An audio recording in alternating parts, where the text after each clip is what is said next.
E hoje a gente vai falar um pouco sobre as leis abolicionistas que aconteceram aqui no Brasil no segundo reinado de Dom Pedro II. E para a gente entender um pouco do contexto histórico, devemos compreender que na época o Brasil sofria fortes pressões da Europa, principalmente da Inglaterra, para o fim do tráfico negreiro e, consequentemente, com o fim da escravidão no país.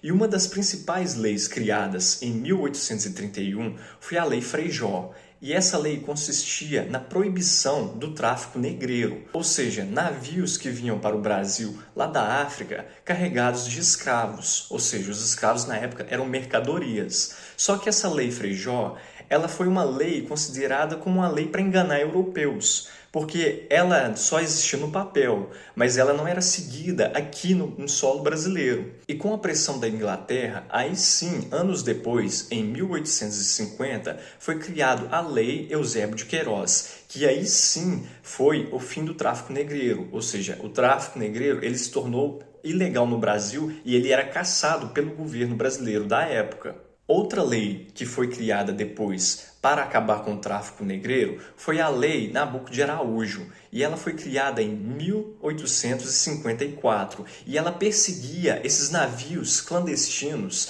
que traziam escravos para o Brasil. Outro evento que foi muito importante para a contribuição do fim da escravidão no Brasil foi a Guerra do Paraguai, porque até então o Brasil não tinha um exército, ele tinha a Guarda Imperial, que no caso protegia o reinado de Dom Pedro II. E com a guerra acontecendo, o Brasil teve uma necessidade de formar um exército. E ali foi criado os Voluntários da Pátria. E o que isso contribuiu para o fim da escravidão no Brasil? Bom, os Voluntários da Pátria era uma lei que dizia que os escravos que se alistassem ao exército brasileiro, após o fim da guerra, teriam sua liberdade. Então, esse foi um grande incentivo para o fim da escravidão no Brasil.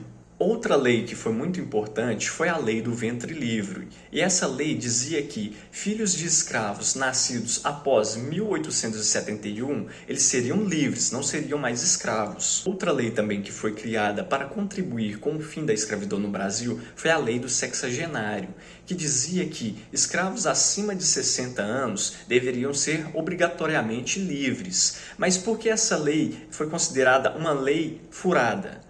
Porque a maioria dos escravos, eles não passavam dos 30 anos, eles morriam antes. Então, essa lei foi considerada uma piada na época.